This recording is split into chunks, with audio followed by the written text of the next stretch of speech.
क्षमता है? हाँ है। बनता है? ना। बन तो सकता है? हाँ। प्रोसेस जो जो फॉलो किए वो टॉप पर पहुंच गए।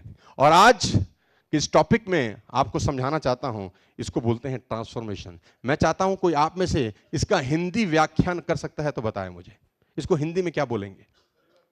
परिवर्तन चेंज होता है, और कोई बताए मुझे? परिवर्तन, बदलाव, चेंज होता है। ट्रांसफॉर्मेशन किसको बोलते हैं? इसका हिंदी का एक शब्द है, मैं देखता हूं, आप थोड़ी एक्सरसाइज करिए, ब्रेनस्टॉर्मिंग करिए, बताइए ट्रांसफॉर्मेशन कौन बताएगा? सोचो, थोड़ा माइंड पे जोर डालो। आत्म परिवर्तन, बिल्कुल थोड़ा सा पास हो मेरे दोस्त, थोड़ी सी मेहनत करोगे तो पहुंच जाओगे। परिवर्तन चेंज है दोस्त।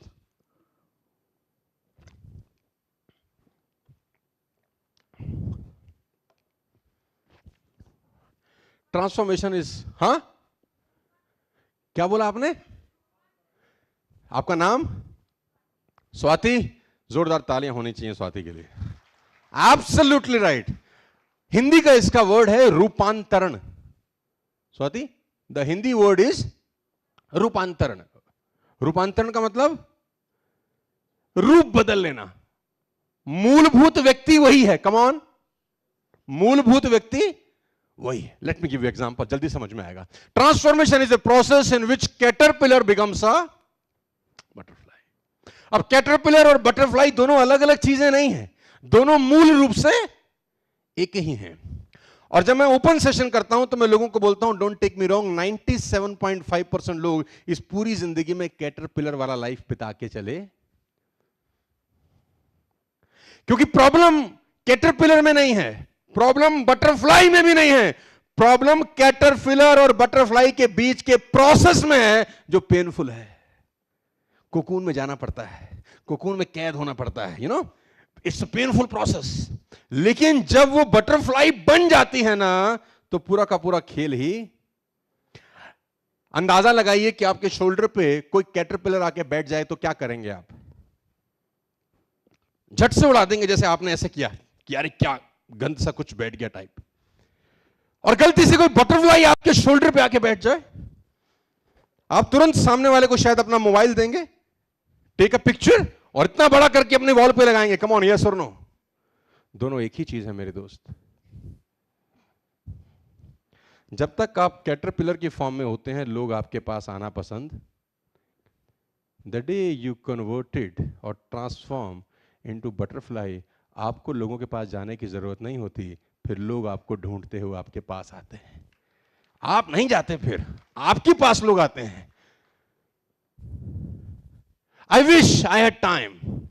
Sugar cane become sugar is called, दोनों एक ही चीज है, अलग अलग नहीं है, यस और no? Sugar cane becoming sugar is transformation. तो आज का दिन है अपने आप को ट्रांसफॉर्म करने का, बेटर करने का। यानी आज अभी आपको इसी वक्त अपना मर्डर करना पड़ेगा, और आप ही का वर्जन 2.0 लेके यहां से बाहर जाना पड़ेगा। आप तैयार हैं? आप ही के नाम के आगे लिखना वर्जन 2.0। आज आपका बर्थडे है, you know, happy birthday to all of you, because today is the first day for the rest of your life. बची हुई जिंदगी का आज, जो चली गई कोई नहीं चेंज कर सकता, जो बच गई उसको बटरफ्लाई फॉर्म में जी सकते हैं। कम ऑन, यस और no? Yes. So transformation. Sugar cane becoming sugar is transformation. Groundnut becoming oil is transformation. का मतलब क्या है? Dirt become computer memory chip is called, एक ही चीज है। Milk become curd is transformation. Yes or no? और मजे की बात क्या है? जो सेकंड वाला ऑब्जेक्ट है वो पहले वाले से महंगा हो जाता है। Come on. आपने गौर किया? जो सेकंड वाला पार्ट है वो पहले वाले से कॉस्टली है। मिल्क बिकम कर्ड इस, दोनों एक ही चीज है, मिल्क भी और, लेकिन महंगा क्या बिकता है? क्योंकि कर्ड और मिल्क के बीच में एक चीज ऐड होती है जिसको बोलते हैं प्रोसेस। जो लोग प्रोसेस से गुजर जाते हैं वो महंगे हो जाते हैं। Come on. जो लोग प्रोसेस से गुजर जाते हैं वो महंगे हो जाते हैं। Guys, curd become ghee is second वाला वर्जन पहले वाले से हमेशा। Guys, bamboo become paper is transformation. आपको ही ट्रांसफॉर्म करके आज यहां से बाहर निकलना है। Today we have a challenge to transform and never revert back. इसमें एक बड़ी इंपॉर्टेंट लाइन लिखी है यहां पर, and never revert back. This is the most important line. And never, read with me, and never, everybody, and never, come on, जोर से बोलिए, and never, and never, and never, and never. Milk can become curd, but curd cannot become. Curd become ghee, but ghee cannot become curd. Bamboo become paper, but paper cannot become bamboo. Sugar cane can become sugar, but sugar cannot become sugar cane. Butterfly cannot revert back to. एक बार better के लिए transform हो गए, फिर वापस पुराने रूप में जा ही नहीं सकते। चाहकर भी आप नहीं बन सकते पहले वाले इंसान। एक बार ट्रांसफॉर्म हुए तो हमेशा के लिए। अगर मुझे कोई, मैं अगर खुद भी चाहूं कि मैं 2003 का सोनू शर्मा बन जाऊं तो मैं खुद भी बन नहीं सकता। मेरे लिए भी पॉसिबल। तो ट्रांसफॉर्मेशन का सबसे अच्छा टॉपिक क्या है कि एक बार ट्रांसफॉर्म हुए बेटर के लिए, सदा के लिए हो गए। वापस लौट के उस रूप में जाते तो मेहनत एक बार की है, प्रोसेस एक बार फॉलो करना है, लेकिन मौज जिंदगी भर लेनी है। बात समझ में आ रही है तो बोलो हाँ। आपको फोटोग्राफ दिखाता हूं, आपको समझ में आएगा। आप ध्यान से देखिए, लेफ्ट साइड पे आपको एक फोटोग्राफ दिखाई देगी। इसमें एक दारूबाज लड़के की तस्वीर है। ये मैं ही हूं। कॉलेज के अंदर सर हमने वो सब काम किए हैं जो नहीं करने चाहिए। डिटेल में समझाने को मत कहना, समझ रहे हो आप अपनी अपनी बुद्धि के अनुसार। जिसने जो जो काम किया है उसके दिमाग में वो काम आ गया है। सो ये दारूबाज लड़का है, सारे काम किए हैं उल्टे सीधे। ये वो फॉर्म है जिसको बोलते हैं कैटर, 3 time failure, 9th, 11th, first year, graduation, average graduation. Today mind blowing, I'm working with 200 plus corporate offices right now, and this is called transformation. I was in Mumbai some years back. मेरे एक friend है, उसके बेटा है 8 साल का, वो tennis खेलने का शौकीन था। तो मैं उसके घर गया मुंबई, तो मैंने उसको बोला भाई तेरा बेटे का क्या हाल चल रहा है, how is your son doing? तो उसने बोला बहुत बढ़िया है भैया, टेनिस बड़ा अच्छा खेलता है। अच्छा, 8 साल का है। बोला फोरहैंड मारता है, स्मैश मारता है, मस्त। मुझे लगता है कि इसमें पॉसिबिलिटीज बहुत ज्यादा है, कुछ करेगा बड़ा। लेकिन एक प्रॉब्लम है बोला मुंबई में। तो मैंने बोला प्रॉब्लम क्या है? बोला मुंबई में कोई बढ़िया टेनिस एकेडमी नहीं है जो उसके आगे उसको अच्छी से कोचिंग। अरे विद मी? तो मैंने बोला फिर व्हाट नेक्स्ट? उसने बोला बैंगलोर में बहुत अच्छी अच्छी एकेडमीज हैं, मैं सोच रहा हूं कि मैं बैंगलोर शिफ्ट हो जाऊं। तो तू क्या बोलता है मुझे? बोला। मैंने बोला पक्का तुझे बैंगलोर जाना चाहिए, तो अपनी जॉब को ट्रांसफर कर, और अगर बच्चे में पोटेंशियल है मेहनत करनी पड़ेगी। तो मैं उसको एडवाइस दे के आ गया, और वो करीब करीब 20-25 दिन के बाद बैंगलोर शिफ्ट हो गया। इस घटना के 6 महीने के बाद I was in Bangalore for some training program. तो रात को मैं उसके घर डिनर खाने गया, तो मैंने उसको पूछा और भाई बेटे का टेनिस कैसे चल रहा है? तो मुझे बोलता है तूने बर्बाद कर दिया हमें। तो मैंने बोला हुआ क्या? बोला हम मुंबई में बहुत खुश थे। मैंने बोला हुआ क्या? बोला मुंबई में जिस कोच के अंडर ये ट्रेनिंग ले रहा था वो बैकहैंड मारना सीख गया था 2 साल में, स्मैश मार रहा था बोले मस्त, और क्या जबरदस्त टेनिस खेल रहा था। तो मैंने कहा मुंबई में क्या दिक्कत, यहां बैंगलोर में क्या दिक्कत है? बोला 6 महीना हो गया हमको यहां आए हुए, कोच इसको सुबह 5 बजे बुलाता और कम से कम 12 किलोमीटर का एक रन है उसको वो रनिंग कराता। पूरा पसीना पसीना लड़का जब हो जाता थक के, अब वो कम से कम 12-14 इंच का मोटा मोटा स्टेयर केस बना रखा है। अब वो स्टेयर केस के ऊपर नीचे आधा घंटा फिर दौड़ाता है इसको, और जब वो आधे घंटे के प्रोसेस के बाद थक के चूर हो जाता, फिर उसको जिम ले जाता, फिर 1 घंटा उसको जिम में निचोड़ देता, और 2.5 घंटा 3 घंटे के बाद लड़का घर वापस आता। टेनिस पकड़ाया ही नहीं 6 महीने से इसने। कोच ने लड़के को टेनिस रैकेट ही नहीं पकड़ाया। बोला मैं सोच रहा हूं वापस मुंबई शिफ्ट हो जाऊं। मैंने उसको बोला तेरा लड़का सही हाथों में है, तेरा लड़का सही हाथों में है। टेनिस एक आर्ट है, कभी भी डेवलप होगा, लेकिन टेनिस खेलने के लिए जैसा आदमी होना चाहिए, ये कोच तेरे लड़के को पहले वो आदमी बना रहा है।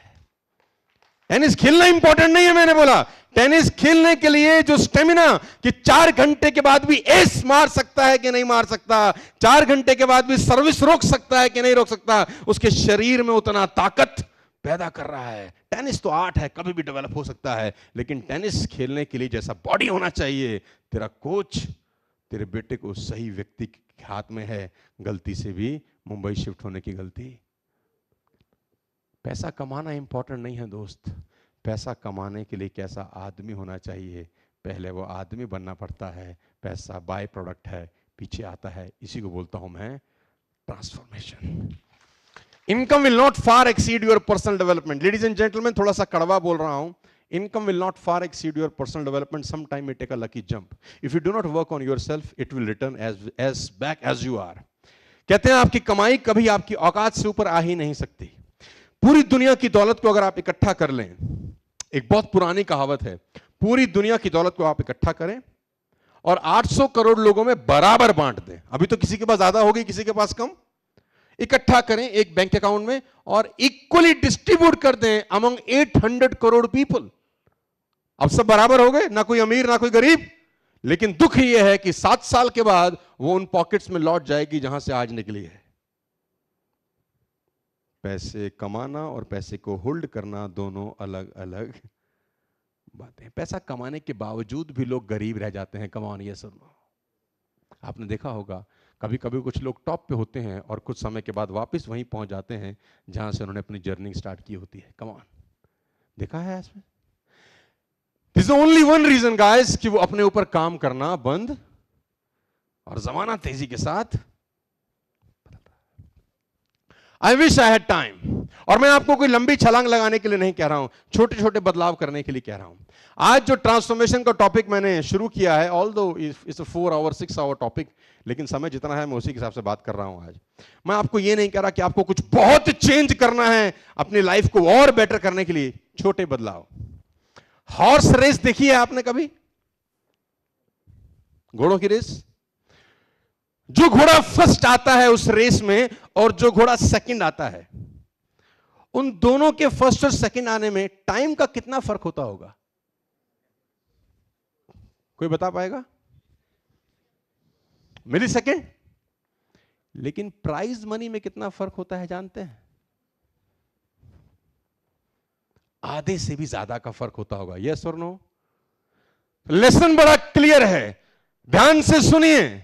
जो लोग सुपर सक्सेसफुल हैं और जो लोग एवरेज हैं, उनकी पोटेंशियल में कोई जमीन और आसमान का फर्क कभी भी नहीं होता। Hello, in my last 20 years of experience में आज बहुत लोगों से मिला, करोड़पति लोगों से मिला। उन कंपनी के साथ काम कर रहा हूं जो 20,000 करोड़ का बिजनेस करती है। उन सीईओ के साथ काम कर रहा हूं जो 40-40 करोड़ रुपए की सैलरी के पैकेज पर हैं। मैं उन लोगों को जानता हूं जो 1200 करोड़ रुपए की सैलरी लेते हैं 1 साल की। सुंदर पिचोई गूगल से 1200 करोड़ रुपए लेते हैं। ओरेकल से एलिक्सन करीब 2800 करोड़ रुपए का सैलरी विड्रॉ करते हैं। तो जब मैं इन लोगों के साथ बैठता हूं, बात करता हूं, इन लोगों के साथ जान पहचान होती है, तो मुझे मालूम चलता है इनमें कोई ऐसी एक्स्ट्राऑर्डिनरी क्वालिटी नहीं है कि बाकी लोगों से इतने अलग हैं, लेकिन इनमें कुछ क्वालिटी ज्यादा है बस, और वो कुछ बहुत बड़ा फर्क पैदा कर देती है। हेलो, और वो कुछ बहुत बड़ा। तो मैं आपको कुछ बड़े बड़े बदलाव के नहीं, छोटे बदलाव के लिए कह रहा हूं। स्क्रीन के ऊपर एक इमेज है, न्यू दिल्ली से फ्लाइट टेक ऑफ हुई, इसको मुंबई जाना है। न्यू दिल्ली से फ्लाइट टेक ऑफ हुई, उसको जाना है कहां? मुंबई। अब ध्यान से सुनिए मेरी बात। जैसे ही फ्लाइट टेक ऑफ हुई, जो प्लेन का नोज है, नोज वो सिर्फ आधा डिग्री बेंड हो जाए, आधा डिग्री, नेकेड आई से पायलट को नजर आ सकता है, और आधा डिग्री बेंड होने पे किसी को भी नजर आ सकता है। लेकिन अगर वो फ्लाइट 2 घंटे उड़ती रहे, क्या मुंबई पहुंच जाएगी? मुंबई तो नहीं पहुंचेगी। कितने डिग्री का बेंड? सिर्फ आधा डिग्री का बेंड डेस्टिनेशन चेंज कर देता है गाइस। सिर्फ आधा डिग्री का बेंड आपका डेस्टिनेशन चेंज कर सकता है। वो इधर कोलकाता लैंड कर सकती है या बैंगलोर, वो मुंबई तो मैं आपको बड़े बदलाव के लिए नहीं, छोटे बदलाव के लिए कह रहा हूं। और छोटे बदलाव का एक एग्जांपल आपको देना चाहता हूं, आपके होश उड़ जाएंगे। इसको बोलते हैं डेवलप द विनिंग एज। आपकी स्क्रीन के ऊपर एक फिगर है, एक बार जोर से पढ़ते हैं, come on. 1.01 raise to the power 365, raise to the power 365 हम लोग सब मैथ्स पढ़े हैं। 1.01 multiply by 1.01 multiply by 1.01 multi 365 times, ठीक है? इतना रिजल्ट क्या आएगा जानते हैं?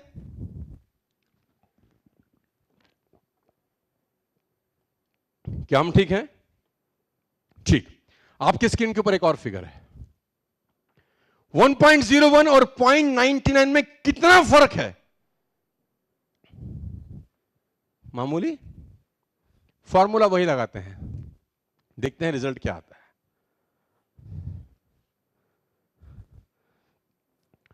इतना सा फर्क इतना बड़ा फर्क पैदा करता है रिजल्ट्स में। कमान, इतना सा फर्क अगर आप अपनी लाइफस्टाइल में कर लें, कुछ बेटरमेंट हो जाएं, कुछ बेटर हो जाएं, सॉरी, तो आपके रिजल्ट्स में इतना ह्यूज। आपकी स्क्रीन के ऊपर कुछ दिखा रहा हूं, कौन बताएगा इनका नाम? नोवाक जोकोविच। कहानी बड़ी सिंपल है दोस्त। 2004-2005 में नोवाक अपना करियर शुरू करते हैं 636 रैंक से। अब ध्यान से सुनिएगा, 5 मिनट की बड़ी गजब कहानी बता रहा हूं। और जिन लोगों को यह भ्रम है कि जो सुपर सक्सेसफुल लोग हैं ना, वो तो सीधा ब्रह्मलोक से आए हैं, उनकी मां उनको नीम के पेड़ से तोड़ के लाई थी। मैं मुंबई में था for a event called UltraTech. UltraTech का नाम सुना है? सीमेंट बनाते हैं। तो मैं इवेंट कर रहा था जियो कन्वेंशन सेंटर, मुंबई में भी नया बनाया अंबानी साहब का। तो मैं वहां पर लोगों के साथ था। मैंने कहा मैं आपको मुकेश अंबानी साहब के बारे में एक अद्भुत रहस्य बताऊंगा जो आपको आज तक नहीं पता होगा। तो लोगों ने बोला क्या बताएंगे? मैंने कहा बगल में रहते हैं मुकेश साहब, ये जब पैदा हुए ना, मैंने कहा, तो इनके एक हाथ में चक्र था, एक में गदा, एक में पुष्प, एक में पंख, चतुर्भुज रूप में प्रकट हुए थे। मैंने कहा मिस्टर मुकेश अंबानी। लोगों ने बोला कैसी बात करते हो, पागल हो आप? मैंने कहा मैं भी यही कह रहा हूं, हर आदमी नंगा ही पैदा होता है, हर आदमी नंगा ही पैदा होता है। वहां में और यहां में कोई बहुत ज्यादा क्वालिटीज का फर्क हो, ऐसा मुझे नहीं लगता।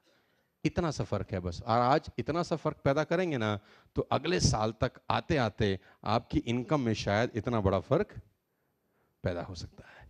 636 एग्जैक्ट गूगल करिएगा, 636 रैंक था जब 2004-2005 में नोवाक ने अपना करियर स्टार्ट किया। 636वां रैंक था। 2006-2010 आते आते नोवाक का रैंक 636 से बढ़कर हो गया कितना? 3। और 11 से 16 तक नोवाक का रैंक रहा नंबर। तो 636 रैंक का आदमी मात्र 10 साल में रैंक 1 पर पहुंच गया, फ्रॉम 636 रैंक टू। तो सवाल है कि इसने ऐसे बोलो क्या किया? बोलो एक बार, सीधा हाथ आगे करो, सीधा हाथ, सीधा हाथ, सीधा हाथ। इसने ऐसा, अरे सीधा सब बोलो ना यार, तो मैं बताऊंगा ना फिर क्या किया। इसने ऐसा क्या किया कि 636 रैंक का आदमी मात्र 10 साल में टेनिस की दुनिया को रूल कर रहा था, नंबर 1। डिफीट करना ही इसको मुश्किल हो गया था। लेडीज एंड जेंटलमैन, मैं आपको थोड़ा स्टैट्स बताऊंगा, नंबर्स डोंट लाई।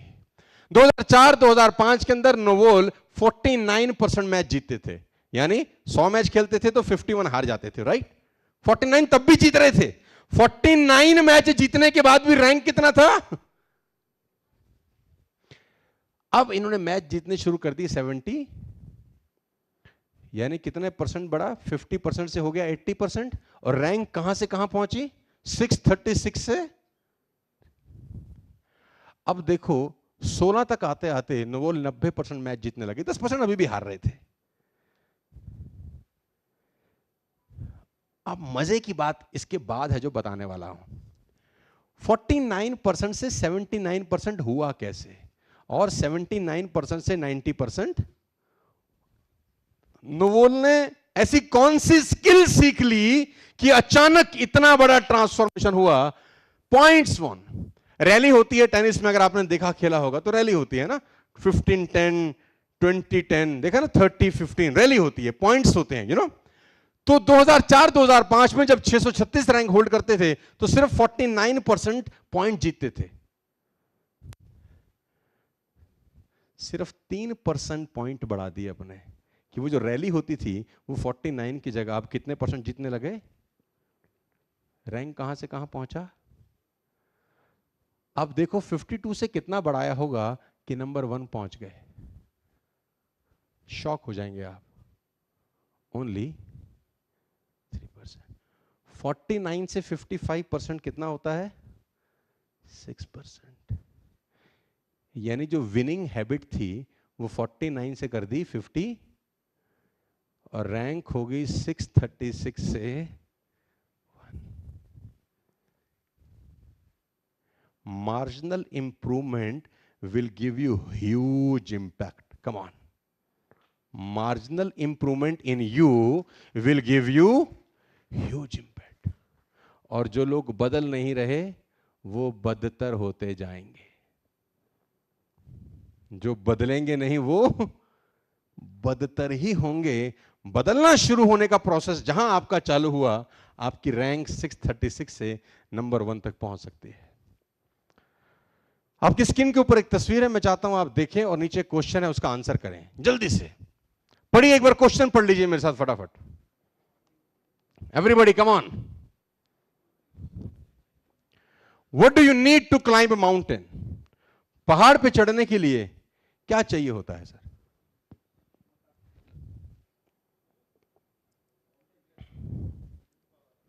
क्या बात है सर।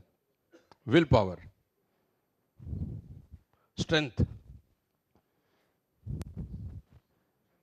क्षमता, फिटनेस, डिजायर। बड़ी अच्छी बात बोली सर ने कि पहाड़ पे चढ़ने के लिए सबसे पहले साला पहाड़ ही चाहिए होता है ना? कि विल पावर, डिजायर, फिटनेस क्या उखाड़ लेगी अगर पहाड़ ही नहीं होगा? कम ऑन, जोरदार तालियां होनी चाहिए। पहाड़ पे चढ़ने के लिए सबसे पहले ब्लडी पहाड़ ही चाहिए, From 98 to 2003, one thing was missing in my life. क्या आप जानना चाहेंगे कि 98 से 2003 तक जो व्यक्ति एक वक्त सुसाइड के कागार पे पहुंच गया था, आज वो 200+ कंपनीज को ट्रेन कर रहा है। दिन में 3 एयरपोर्ट देख रहा हूं। The busiest man in the universe आज के डेट में हूं मैं, ठीक। तो 98 से 2003 में एक चीज मिसिंग थी। जानना चाहेंगे तो बताता हूं आज आपको। मेरे पास है 5-10 मिनट डिस्कस कर। Do we have 10 minutes? क्या 10 मिनट बात कर सकते हैं अपन? सुनने को तैयार है? तो कहानी ऐसी है, 98 to 2003 disaster period of my life.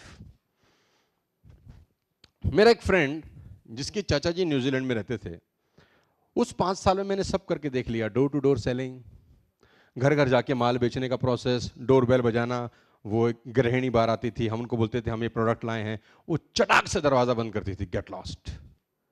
हाँ, तो ऐसे हमने बहुत सारे कांड किए। तो 2003 आते आते ऐसा लगा कि दुनिया सब बर्बाद है, और जो 3 लाख का कर्जा था वो बढ़ते बढ़ते बढ़ते और बढ़ रहा था। मेरे एक दोस्त के चाचा जी न्यूजीलैंड रहते थे, वो बाय डिफॉल्ट इंडिया थे, वो सक्सेसफुल, सुपर सक्सेसफुल थे। तो मैंने अपने दोस्त को कहा, एनएफसी में रहता था वो, न्यू फ्रेंड्स कॉलोनी दिल्ली के अंदर। तो मैंने उसको बोला, यार क्या मैं तेरे चाचा से मिल सकता हूँ? मुझे कुछ ऐसा टिप्स मिल जाए कि मेरा कुछ लाइफ चेंज हो जाए। और परेशान आदमी को जो जहां बता देता है वहां भाग जाता है वो। तो उसने बोला ठीक है, शाम का उनका फ्लाइट है, तू मॉर्निंग में आ जा। मेरे पास एक गंदा सा स्कूटर था LML का, तो उसमें मैंने किक मारा और पहुंच गया एनएफसी। 30-35 मिनट का रन था। पहुंचा एनएफसी, मैंने कहा वेयर इज योर चाचा जी? तो बोला अंदर ब्रेकफास्ट कर रहे हैं। तो मैं अंदर गया तो मैंने पहली बार उसके चचा को डाइनिंग टेबल के ऊपर ब्रेड और बटर लगाते हुए खाते हुए, तो मैं गया, मैंने प्रणाम किया, मैंने कहा जी मेरा नाम ये है और मैं बहुत परेशान हूँ, और मैंने वॉमिट करना शुरू किया। वॉमिट समझते हैं, जो मेरे मन में था ना पिछले 5 साल में मैंने जो जो किया था और जिसकी वजह से मेरी जिंदगी बिल्कुल तहस नहस, मैंने सब बताना शुरू। मैं बर्बाद हो गया, हम पे लोन है, कर्जा उतर नहीं रहा, दुनिया बड़ी खराब है, सरकारें काम नहीं करती, पड़ोसियों ने जिंदगी बर्बाद कर रखी है, माँ बाप ने जीवन में कुछ। असफल आदमी अपने अलावा दुनिया को टारगेट करता है। वो बताता है कि मैं कामयाब मेरी वजह से छोड़कर सबकी वजह से हुआ हूं नाकामयाब, कम ऑन। तो मैं अपना वॉमिट करना शुरू कर रहा हूं, और वो ब्रेड पे बटर लगा के, वो सुन ही नहीं रहा बुड्ढा। और इतना गुस्से में मैं कि मेरा मन करे अगर मुझे एक खून माफ हो जाए तो एक चाचा का करूं और एक इसके भतीजे का जो मेरा दोस्त है। तो जब मेरी 5-7 मिनट की पूरी रामायण खत्म हो गई तो टिश्यू पेपर उसने उठाया, मुंह साफ करता है, मुझे क्या बोलता है, son can I see your list of goal, can I see your list of goal. और खुदा कसम मैंने जिंदगी में गोल शब्द ही पहली बार सुना था। मैंने बोला चाचा हमारी तो जिंदगी ही गोल है, हमारी तो कहां से शुरू हो रही है कहां खत्म हो रही है हमको ही नहीं पता है। तो उन्होंने बोला तेरे घर में होगी, मैंने कहा नहीं। तेरे व्हीकल में जिससे तू आया है, नहीं। कहीं तो होगी, तो मैंने बोला कहीं नहीं है। उन्होंने कहा gentleman I can tell you कि तेरी जिंदगी में तेरे अकाउंट में शायद 1 लाख रुपया भी नहीं होगा। तो मैंने उनसे पूछा कि लिस्ट ऑफ गोल का बैंक बैलेंस से क्या लेना देना है, और अगर मैं लिस्ट ऑफ गोल बनाऊं तो क्या मेरे बैंक बैलेंस में कोई फर्क पड़ेगा। उसने एक शब्द बोला जो मेरे कान में आज भी गूंज रहा है, इस बात को करीब करीब 20 साल हो गए। मैंने बोला अगर मैं लिस्ट ऑफ गोल बनाऊं तो क्या मेरे बैंक बैलेंस में कोई फर्क पड़ेगा। He said drastically, your bank balance will change drastically. He recommend me a book and the book name was the richest man in Babylon by Clarkson. उन्होंने, तब अमेजॉन नहीं चलता था उस दौर के अंदर, उन्होंने कहा तेरे पास अगर टाइम हो तो एक किताब पढ़ना, आमतौर पर गरीब लोगों के पास टाइम नहीं होता। मुझे और ताना मार रहा है वो, क्योंकि ये लोग बिजी बहुत होते हैं बोला। तो मेरे को और गुस्सा आ रहा था। तो अगर तेरे पास टाइम हो तो रीड ए बुक। तो टिश्यू पेपर उसने मुझे लिख के दे दिया। हमारे दिल्ली में एक जगह है दरियागंज बोल के, जहां पर किताबें बिकती हैं। तो straight away I went to that place, वहां मैंने किताब ढूंढी तो मुझे मिल गई। कोई 200-250 रुपए का बुक रहा होगा, और वो अंग्रेजी में था, और अंग्रेजी अपने को समझता नहीं था। तो उस जमाने में गूगल का जमाना नहीं था, तो डिक्शनरी लेके अपन पढ़ रहे थे। बड़ी मुश्किल से वो किताब खत्म करी, कुछ समझ नहीं आया।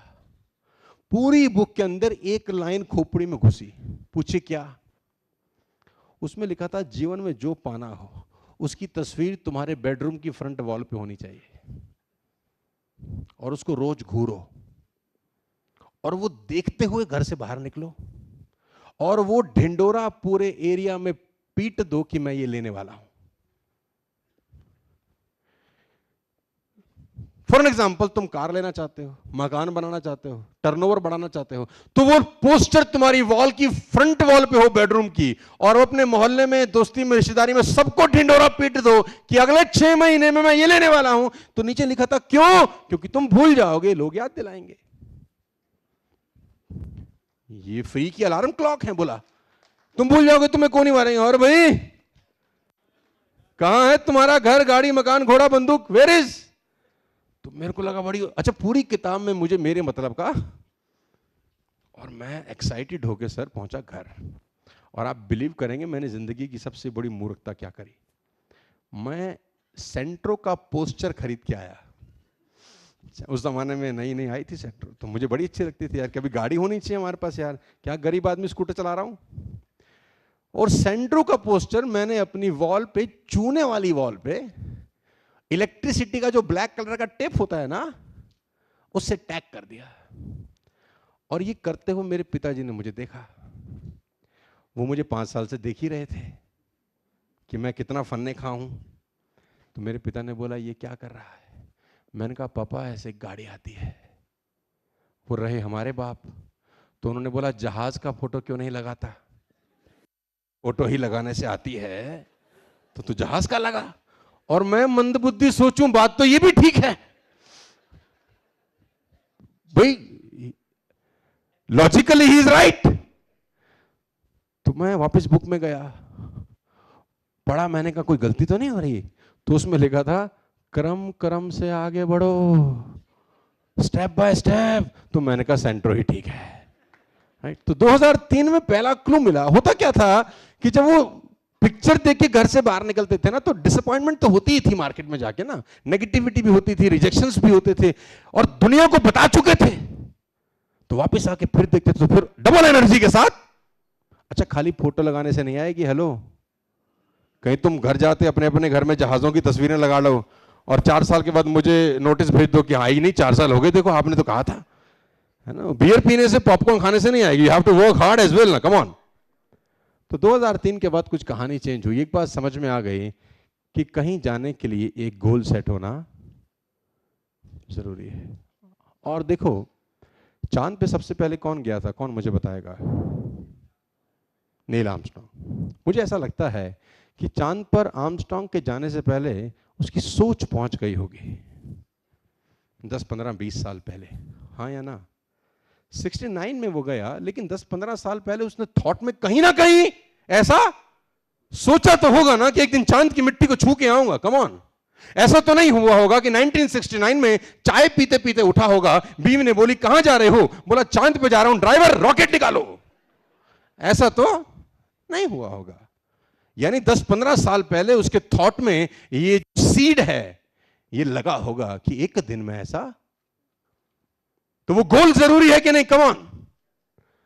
तो हमने जिंदगी में एक बात समझ में आई कि माउंटेन को क्लाइंब करने के लिए माउंटेन का होना बहुत जरूरी है। आपकी पोटेंशियल, आपकी हार्ड वर्क, आपके एफर्ट्स, आपकी स्किल आपको कहीं पहुंचा ही नहीं सकती। A letter will reach nowhere अगर उसके ऊपर पता ही ना लिखा हो, कम ऑन। चिट्ठी कहां जाएगी उसके ऊपर पता नहीं लिखेंगे तो वापस आ जाएगी बाउंस होके। एक ईमेल एड्रेस नहीं डालेंगे तो मेल बाउंस बैक मारेगी, कम ऑन। तो बात समझ में आई कि जिंदगी का सबसे इंपॉर्टेंट काम है ये। एंड ट्रेजेडी ये है कि 95% लोग जिंदगी में अपने गोल अचीव नहीं करते। इस लास्ट टॉपिक के साथ मैं सेशन को खत्म कर रहा हूं, बहुत जल्दी से बता रहा हूं।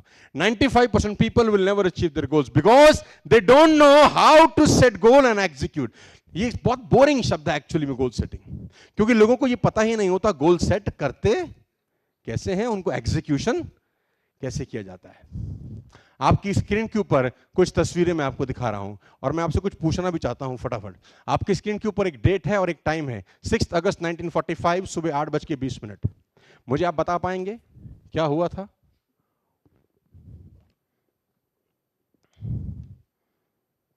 एनीबॉडी? चलिए मैं आसान कर देता हूं, टाइम कम है।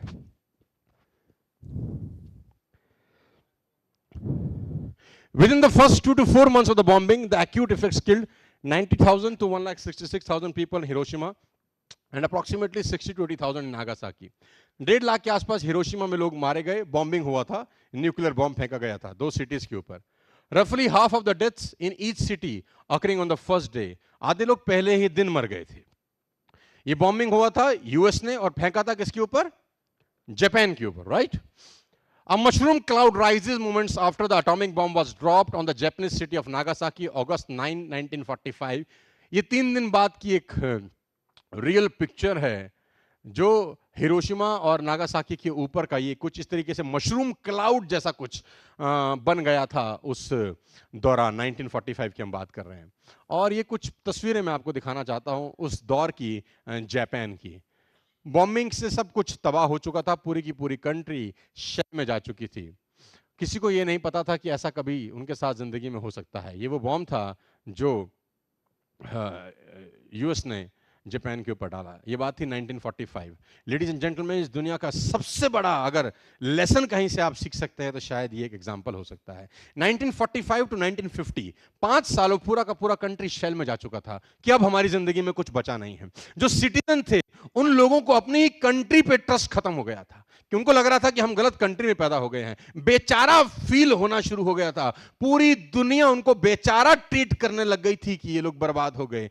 1945 से लेकर 1950 तक पूरा का पूरा कंट्री एक तरीके से शट डाउन था, शोल्डर्स डाउन थे, डिमोटिवेशन अपने टॉप पर था और 5 के 5 साल उस कंट्री में कुछ नहीं हुआ। लेडीज एंड जेंटलमैन, 1950 में लीडरशिप बैठी, उन्होंने कहा कब तक, एनफ इज एनफ, कब तक बैठे रहेंगे मुंह लटकाकर। सिटीजन हम पे ट्रस्ट करना बंद कर गए हैं, एज अ कंट्री हम लोग खत्म हो जाएंगे, लेट्स डू समथिंग। तो उन्होंने बोला करें क्या? उन्होंने बोला कुछ ऐसा करो कि लोग हम पे दोबारा से प्यार करना शुरू कर दें, अपनी कंट्री पे ट्रस्ट डेवलप हो। कैसे हो? बोला कुछ ऐसा करो कि दुनिया हिल जाए, दुनिया को ट्रस्ट होगा तो अपने लोग भी trust. 1950 ladies and gentleman, Japan ने अपनी जिंदगी का पहला गोल सेट किया। क्या? In the next 10 years we will become number 1 in textile industry. अगले 10 साल में हम दुनिया में टॉप पे जाएंगे टेक्सटाइल इंडस्ट्री में। और ये बात वो कंट्री कर रहा है जिसकी सॉइल खराब हो चुकी है, और कोई भी समझदार आदमी को पता है कि टेक्सटाइल के लिए सॉइल का अच्छा होना बहुत। उन्होंने बोला ये कैसे होगा यार, ये नहीं है, ये नहीं है, ये नहीं है, ये नहीं है, ये नहीं है। तो जापान के लीडर्स ने कहा क्या नहीं है ये मत बताओ, इसकी लिस्ट बहुत लंबी होगी, यहां से शुरू होगी चाइना तक खत्म नहीं होगी, ये बताओ क्या है, focus on what we have. तो उन्होंने बोला मेहनत कर सकते हैं 24 का 24 घंटा। बोला बस यही बहुत है, झोंक देंगे अपने आप को। इमोशनल जो फीलिंग थी ना उसको ट्रिगर किया गया कि हम दुनिया को वापस दिखाएंगे कि जापानीज किसी से कम नहीं है। लेडीज एंड जेंटलमैन, 1950 के अंदर जो कंट्री पिछले 5 साल से शेल में जा चुका था वो गोल सेट करता है become number 1 in textile industry, और 1960 आते आते Japan become number 1 in textile industry. अगले 10 साल में जापान दुनिया में नंबर 1 हो गया। कंट्री के लोगों को कंट्री से दोबारा से मोहब्बत होनी शुरू हो गई। उन्होंने कहा नहीं, इट इज नॉट ओवर। 1960 में उन्होंने एक अलग गोल सेट किया, will become number 1 in steel manufacturing in the next 10 year. लोगों ने कहा यह फिर गलत है, क्योंकि किसी भी कंट्री को यह पता है कि स्टील बनाने के लिए आयरन ओर और कोल की जरूरत है, और जापान वो कंट्री है जिसमें ना आयरन ओर है ना कोल, तो स्टील में नंबर 1 कैसे? बोले ये मत बताओ क्या नहीं है, ये बताओ कैसे हो सकता है। Focus on the solutions not on the problems. तो बोला कैसे? बोला इंपोर्ट हो सकता है। बोला करो। अगले 10 साल में ladies and gentleman Japan become number 1 इन 1970 आते आते दुनिया में नंबर 1 पे था जापान, और 70 में उन्होंने अलग गोल सेट किया, इन the next 10 year will become number 1 in automobile sector. और अगले 10 की जगह 11 साल उनको लगे, ऑल्दो 1981 आते आते जापान बिकम नंबर 1 इन ऑटोमोबाइल सेक्टर। 3 डिकेड के अंदर जापान ने अपना थॉट प्रोसेस से पूरी की पूरी दुनिया को ये सोचने पर मजबूर कर दिया कि it is not over until we win. तब तक ओवर नहीं होगा जब तक हम जीतेंगे। और वो एक ही चीज से शुरू हुआ जिसको मैं बोलता हूं setting. I wish I had time. 4 parts में डिवाइड होता है, लंबा टाइम है, नहीं समझा सकता, फिर किसी दिन समझाऊंगा, लेकिन ये एग्जांपल के साथ क्लोज करना चाहूंगा। This is the most powerful example I am going to tell you. Hiram Smith, ये व्यक्ति को आप देखिए, सिंगापुर में एक सेशन हो रहा है, करीब करीब 8000 लोग बैठे हैं, और ये व्यक्ति सेल्स कैसे करते हैं सिखा रहा है। सेल्स कैसे करते हैं, and I'm sitting in a front row learning sales lesson from Hiram Smith. बात है 2016 की। How to sell a product. ये बोलता है कि कोई व्यक्ति एक बोतल बेच रहा है 10 रुपए की, पड़ोस वाली दुकान पे वही बोतल अगर 8 रुपए की बिकती है, उसको सेल्स नहीं बोलते, उसको डिस्काउंटिंग बोलते हैं। ये बोतल कोई 10 रुपए की बेच रहा है, पड़ोस की दुकान पे इसी बोतल को कोई 12 रुपए की बेचे, उसको बोलते हैं sell. And you know how to sell a product, you have to learn. और वो 3 दिन का हम सेल्स का कोर्स कर रहे हैं। दूसरे दिन उन्होंने एक बड़ी खतरनाक बात बोली। इस स्टोरी के साथ सेशन को क्लोज कर रहा हूं। फ्रंट रो में मेरे से 5वीं 6ठी कुर्सी पे एक लड़का बैठा, स्टेज पर बुलाया। हैरम ने come on the stage gentleman, भागा भागा आया, और हैरम ने इशारा किया, मैं थोड़ा जल्दी बताऊंगा है ना, 1 मिनट में खत्म करना है, ऐसे इशारा किया कम ऑन। तो उसकी बैक हैंड टीम थी स्टेज पर, बहुत बड़ा, कहीं 80-1 फीट का स्टेज होगा। कम ऑन, लड़का आया, उसके कंधे पे एक रोप थी, रोप समझते हैं, इतना बड़ा रस्सी। उसने बोला रस्सी को बिछा दो, तो उस कंधे से उसने रस्सी उतारा और स्टेज पर ऐसे करके कुछ रस्सी को उसने ऐसे बिछा दिया।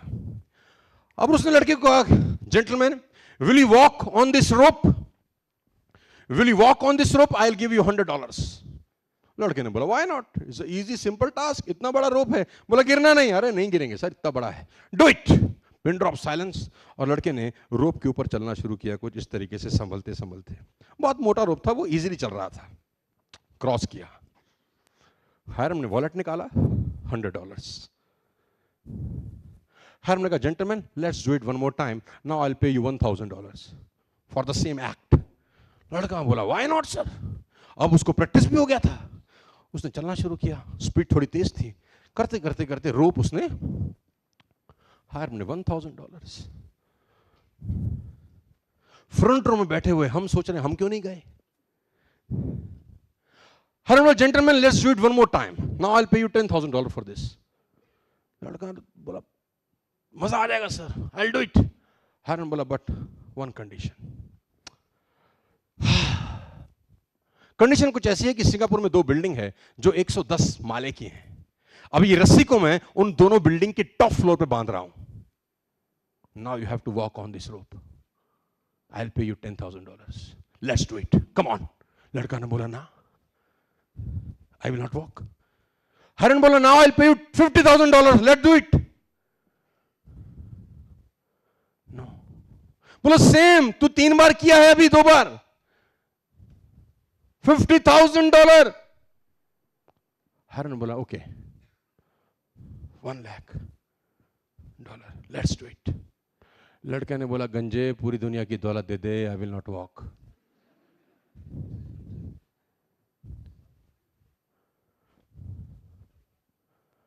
हरन बोला you will walk, I will not pay you single penny, still you will walk. और मैं आगे बैठा सोच रहा हूं कुछ गजब सीखने को मिलने वाला है।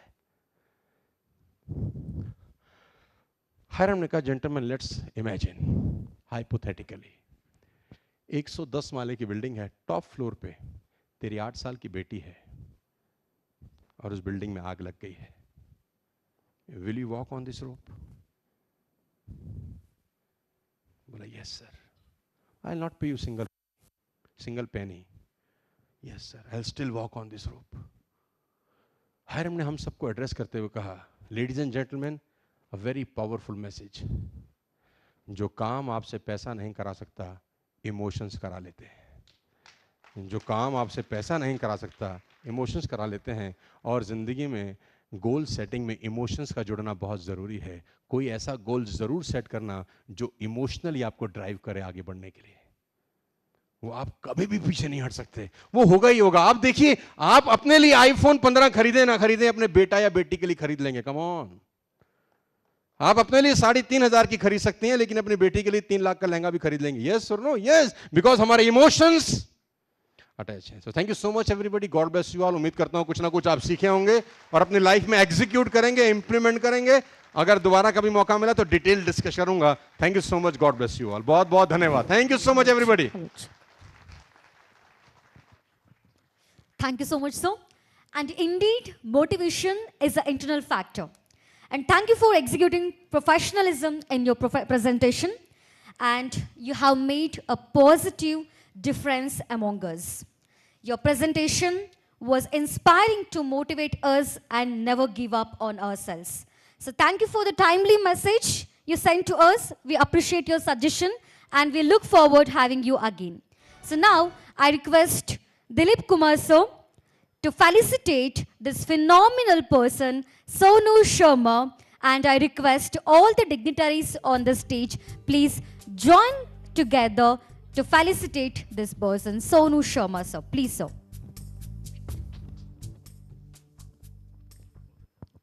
So once again I request. मैं एक बात कहने से रह गया दिलीप जी के बारे में, पहले मैं बता दूं। वैसे मेरी ज़रूरत है नहीं जब ऐसे स्पीकर हो तो।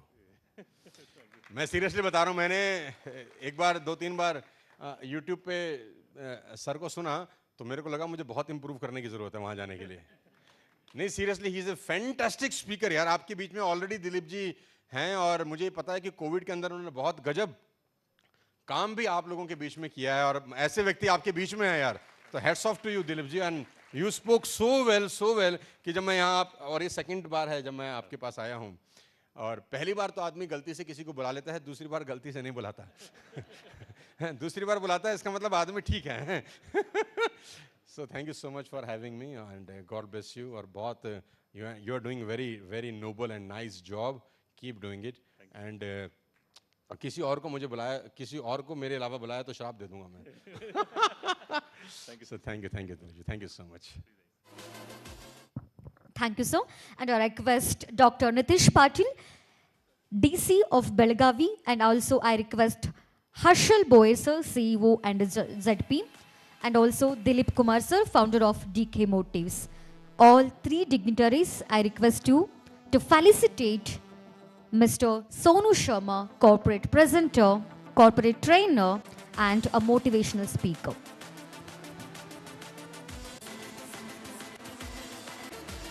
Once again, thank you very much to Sonu Sharma, sir.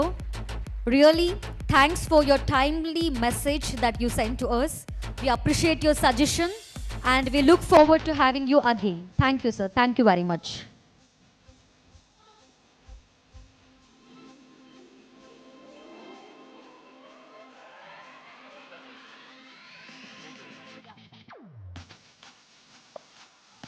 And thank you so much to all the dignitaries.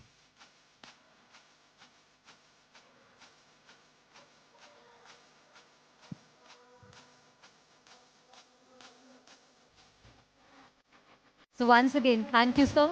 Thank you. Have a nice day and have a safe journey, sir. Thank you. We're looking forward to have you again. So thanks for the timely message that you sent to us. Ladies and gentlemen, I hope and I believe that this session really ignited us and motivated us to do something in our lives. So now we have a short break. It's a tea break. I request all the people to go and have your tea, and it's just a 10 minutes break. And after having your tea, and again I request you all, please come